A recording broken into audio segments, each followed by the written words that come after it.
Brilliance Audio presents Under the Water by Paul Penn, translated by Simon Bruni, performed by James Daniels. The young woman appeared with the rain. Louis saw her turn the street corner the moment it began to pour down, when the drops were visible in the bright halos of the streetlights. Soon puddles formed, reflecting the light from the same streetlights, from the green traffic lights, and from the burger-shaped neon sign above Louis. The woman walked along the opposite sidewalk, skirting a large block of apartment buildings. At this time of night, the lights were off in almost every window. Even the bars that occupied the ground floors had closed a while ago. Her pace was slow.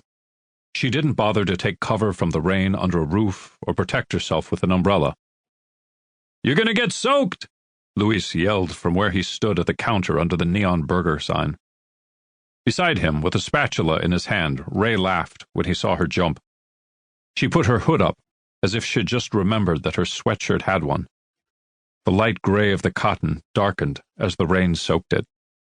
The woman looked at them from the other side of the street. Her silhouette was bent over, her hands in her sweatshirt pockets, as if she was holding on to them to stop herself from falling.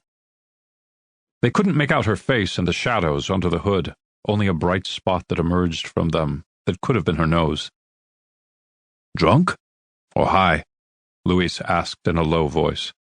"Drunk," Ray guessed, his elbows on the counter, "and a little crazy, but fuckable, and that's what matters." The neon, or perhaps the smell of the onions on the grill that seduced the hungry drunks who came out from nearby bars, must have caught the attention of the woman who turned to cross the street. She did so without looking. A car avoided her with an angry blast of the horn. The driver yelled an insult at her through the window, stopping under the traffic light whose reflection in a puddle dissolved when the girl trod in it, in her black Converse shoes. Seeing her approach, Ray straightened. "Good luck," he whispered, before escaping to the grill.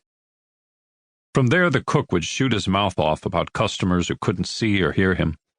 The idling generator, the hum of the neon, and the music from the radio on the counter insulated them from him, so they could hear none of the offensive remarks Ray made about them for Louis's supposed enjoyment. In reality, Louis did not find them very funny. His coworkers sometimes forgot that he was a son of Mexican immigrants. Before the young woman reached them, Louis turned a wet handle to unroll the awning that covered the bar and two stools on the street. Water that had gathered on the canvas trickled onto a power strip on the counter, to which the neon sign and the radio were connected. Yellow and blue sparks crackled and gave off a burning smell, different from the one coming from the grill. "Welcome to the best food truck in Seattle.